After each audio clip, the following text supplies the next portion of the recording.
Video content has been made available for information and educational purpose only. Unidirectional trade strategy is a copyright content of IFMC.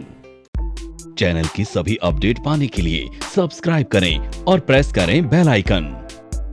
Good morning and welcome दोस्तों।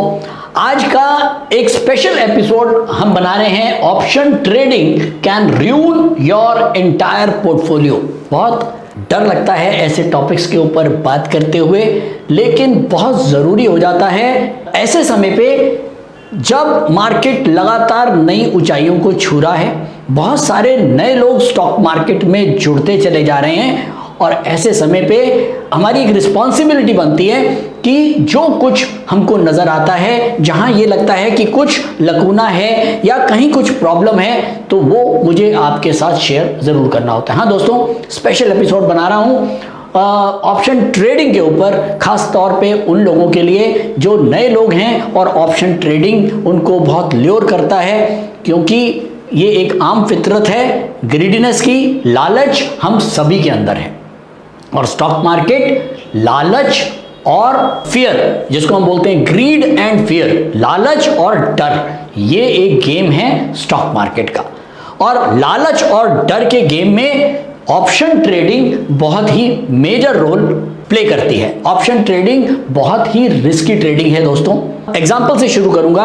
अभी 2 दिन पहले, अभी Thursday को जो settlement खत्म हुई है, मंथली सेटलमेंट, उसमें कल मेरे पास फोन आया मेरे एक रिलेटिव का। उन्होंने ये कहा कि चाचा, मैंने वोल्टास का 1020 का 2 लॉट पुट का बेचा हुआ था करीब 30 रुपए में, लेकिन मैं उसको लास्ट में कवर नहीं कर पाया और ब्रोकर ने भी कवर नहीं किया।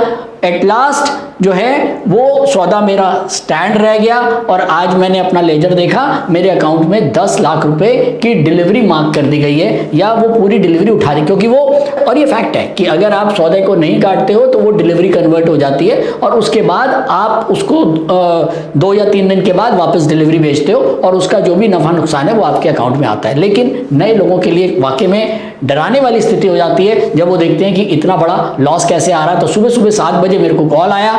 मैंने उसको समझाया, बेटा गलती तो आपने करी है। पहली चीज, आपको ऑप्शंस में ट्रेडिंग करने के लिए किसने बोला?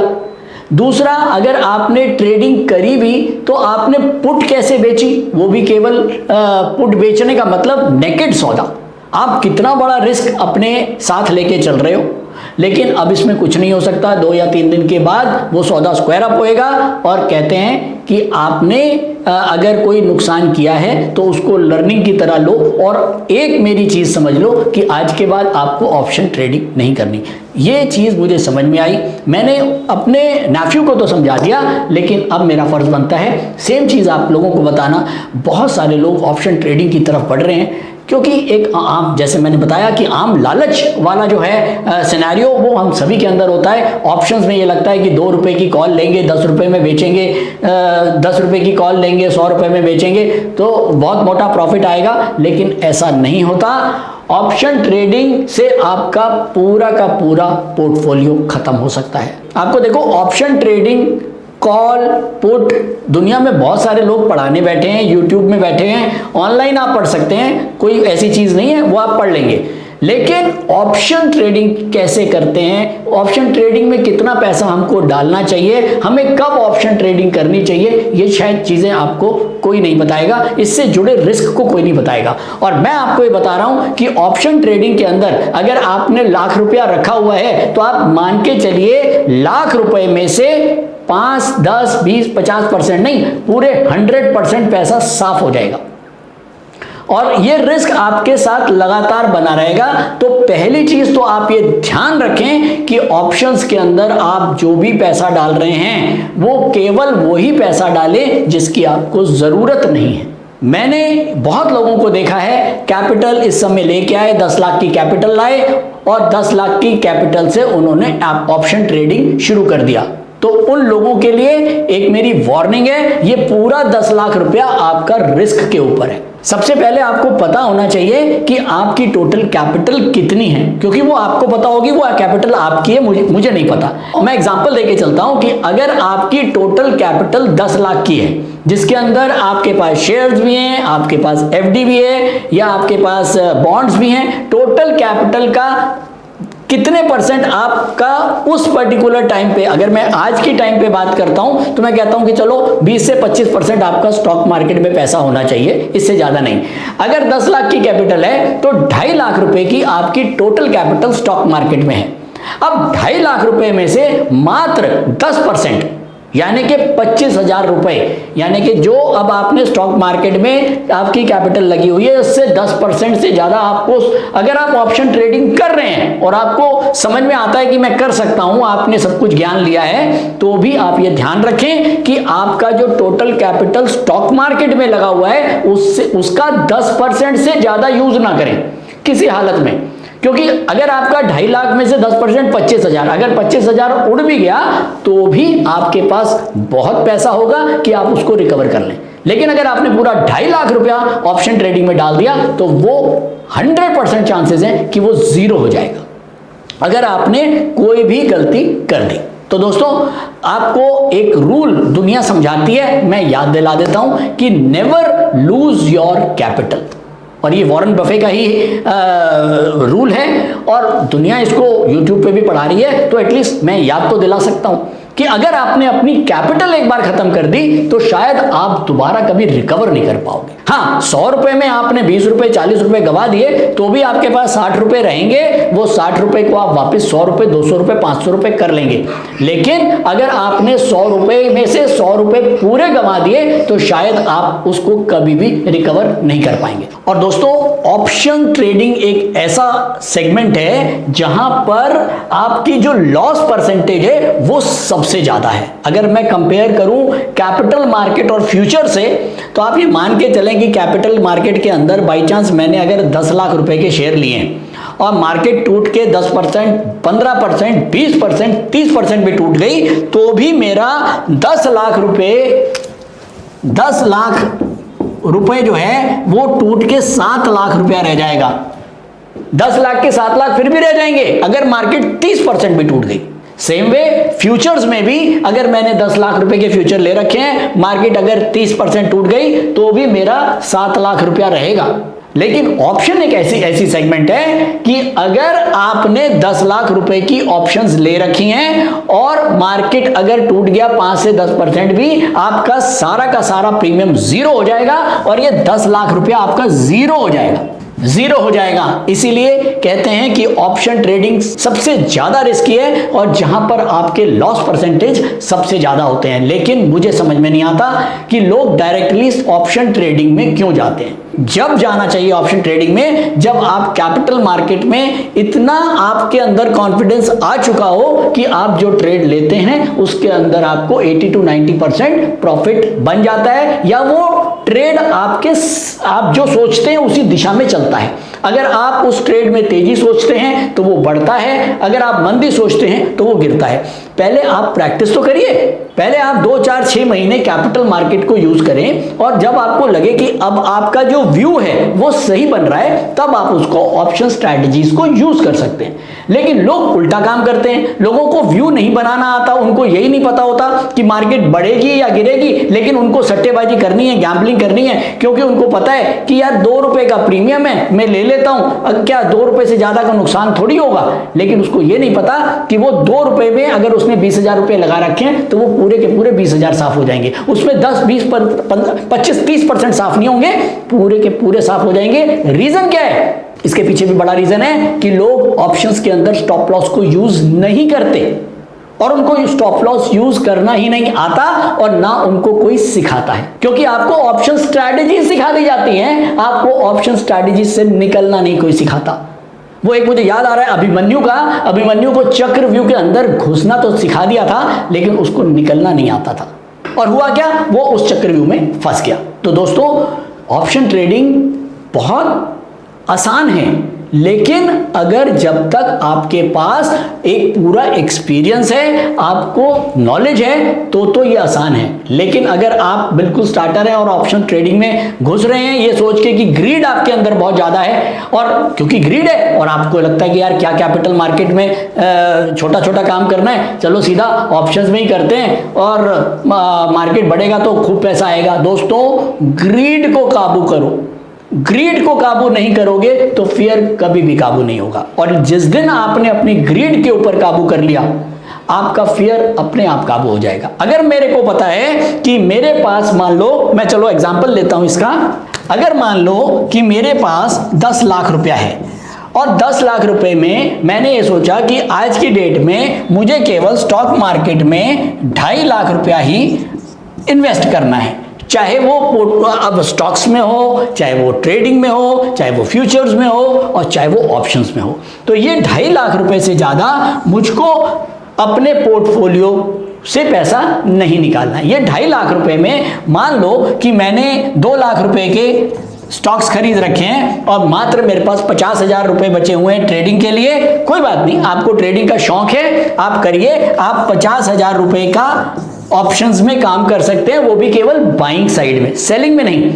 क्योंकि अगर आपने सेलिंग साइड में काम शुरू कर दिया तो होगा क्या, ब्रोकर जो है वो आपका मार्जिन इसको कंसीडर कर लेगा, और ये जो 2.5 लाख जो आपने 2 लाख के स्टॉक्स ले रखे हैं वो इसके अगेंस्ट आपको लीवरेज दे देगा और काम तो करा देगा, लेकिन जब आपका नुकसान होगा तो वो ये 2 लाख के स्टॉक जो उसके पास पड़े वो बेच देगा, क्योंकि आपकी पावर ऑफ अटॉर्नी उसके पास है। तो दोस्तों, यहां बहुत संभल के काम करना है। और इसके साथ साथ एक चीज और बताऊंगा कि कई जो बिगनर्स हैं उनको समझ में नहीं आता कि हमको फंड को कैसे एलोकेट करना है। अगर मान लो ये 10 लाख का टोटल पोर्टफोलियो आपका है, उसमें आपने 2.5 लाख रुपए स्टॉक मार्केट को दे रखे हैं इन्वेस्ट करने के लिए, स्टॉक मार्केट में आपने डाला हुआ है, तो आप ये 2.5 लाख में अगर मान लो आपने 1 लाख रुपया कमाया, तो अब आपका पास हो गया इसमें 3.5 लाख रुपया। अब 3.5 लाख रुपए में मैं आपको यहां पर ये बोलूंगा कि जो आपने 1 लाख रुपया कमाया है आप इसको यहां से निकालें, आप इसको यहां से बिल्कुल निकालें, ताकि ये आपका अमाउंट 2.5 लाख ही रहे और आपका जो रिस्क है वो केवल 2.5 लाख के ऊपर ही रहे, और ये 1 लाख को आप यहां से बिल्कुल आउट करें, क्योंकि आपको पता है कि आपका जो टोटल इस समय हमको जो इन्वेस्ट करना है मार्केट में अपने टोटल पोर्टफोलियो का वो 25 ही करना है। तो जो प्रॉफिट होता जाता है आप उसको वहां से निकालें उस सेगमेंट से।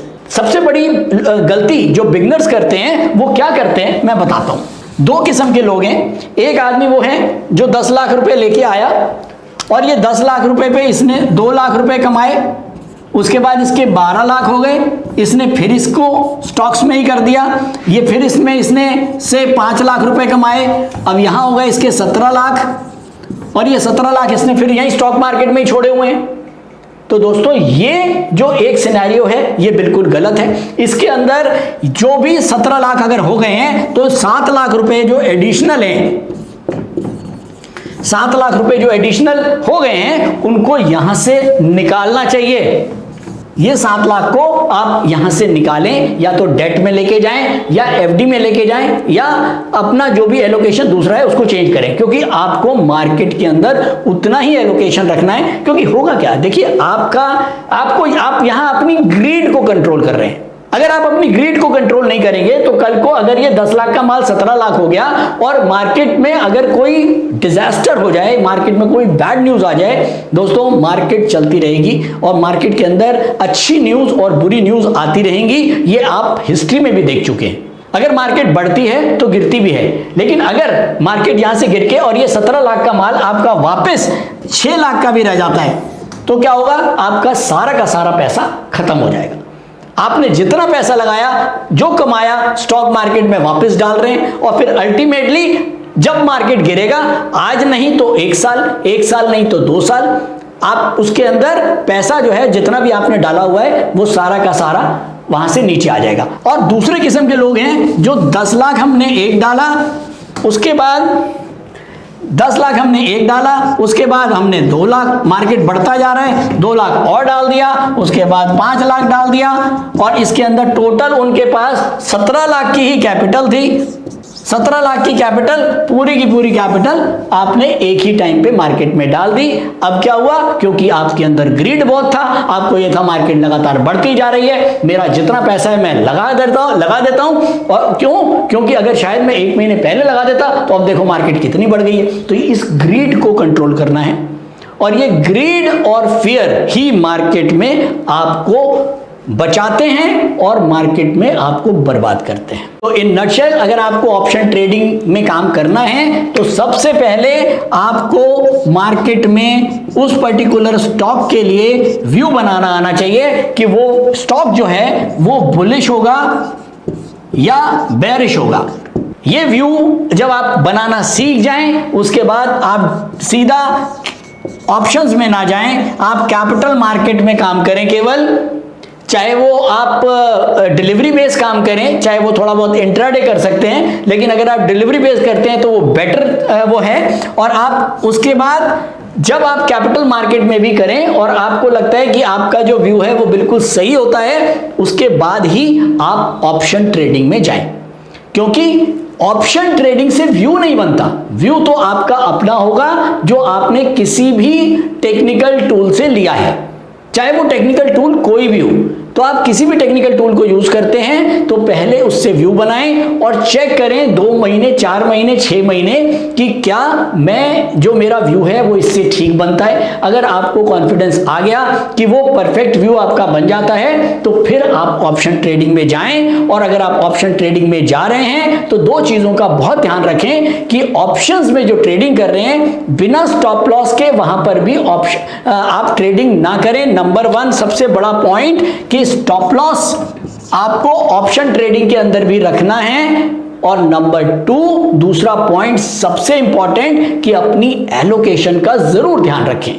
आपके टोटल स्टॉक मार्केट पोर्टफोलियो का मात्र 10 से 15% आपका ऑप्शन ट्रेडिंग के अंदर, इससे ज्यादा नहीं होना चाहिए। स्टॉप लॉस के बाद अगर मैं दूसरे पॉइंट की बात करूं तो वो है कि मार्केट के अंदर नेकेड सौदा कभी भी नहीं छोड़ें ऑप्शंस के अंदर, और खास तौर पर कॉल या पुट राइटिंग में। कॉल या पुट राइटिंग हम बोलते हैं कि कॉल या पुट अगर आप सेल कर रहे हैं या राइट कर रहे हैं तो ऐसे में उसको नेकेड ना छोड़ें, उसके साथ स्ट्रैटेजी अप्लाई करके उसको कवर्ड रखें। हाँ, एक और खास बात, हमारा जो option strategies by Manish Taneja है वो अभी तक हिंदी में कोर्स था और नेक्स्ट वीक तक इसको हम इंग्लिश में भी लेके आ रहे हैं। तो जो लोगों का बहुत सारा लोगों के क्वेश्चंस थे कि सर हमारे कोर्सेज जो हैं वो इंग्लिश में नहीं हैं, तो एक अनाउंसमेंट मैं करने जा रहा हूं कि यूनिडायरेक्शनल ट्रेड स्ट्रैटेजी और option trading strategy by Manish Taneja, इन दोनों का हम इंग्लिश वर्जन भी लेके आएंगे। और नेक्स्ट वीक तक हम option strategy by Manish Taneja को इंग्लिश वर्जन में लॉन्च कर देंगे, वो मैं आपको बता दूंगा जिस दिन भी लॉन्च होगा। और बहुत ही सिंपलिस्टिक वे में ऑप्शन ट्रेडिंग को इसमें समझाया हुआ है। तो जो लोग भी ऑप्शन ट्रेडिंग करना चाहते हैं, जिनको ऑप्शन ट्रेडिंग को समझना है, तो मैं आप सब लोगों को बोलूंगा कि बहुत सिंपल तरीके से बेसिकली ऑप्शन ट्रेडिंग को पढ़ने के भी 2 आयाम हैं। पहला आयाम उन लोगों के लिए जो ऑप्शन ट्रेडिंग को पढ़ के बुकिश नॉलेज लेके केवल, वो उनके लिए जरूर फायदेमंद है जो लोग एग्जाम देना चाहते हैं। जो मैंने देखा है नॉर्मली जो आप ऑप्शन ट्रेडिंग को पढ़ रहे हैं किताबों की लैंग्वेज में, वो आपको हेल्प करता है कि अगर आप एनएससी का एग्जाम देना चाहते हैं, अगर आप प्रोफेशनली आप स्टॉक मार्केट में आना चाहते हैं, आप जॉब में जाना चाहते हैं, तो आप ऑप्शन ट्रेडिंग जो है वो आप बुकिश वाली पढ़ सकते हैं। लेकिन अगर आपको option trading point of view से करनी है, अगर आपको ये देखना है कि मुझे सेल्फ ट्रेड करना है और उसके अंदर मुझे एक आसान भाषा में मुझे ऑप्शन स्ट्रैटेजी को सीखना है, तो आप देख सकते हैं हमारा जो ऑनलाइन कोर्स है option strategy by Manish Taneja. तो थैंक यू दोस्तों, आज के लिए इतना ही। और जैसे ही हमारे पास कोई अच्छे टॉपिक आते हैं उनको हम कोशिश करते हैं कि अपने सारे व्यूअर्स के साथ शेयर करें, ताकि वो जो नॉलेज है वो पर्टिकुलर किसी एक स्टूडेंट तक ना रहे, वो मैक्सिमम लोगों तक पहुंच पाए। Thank you so much.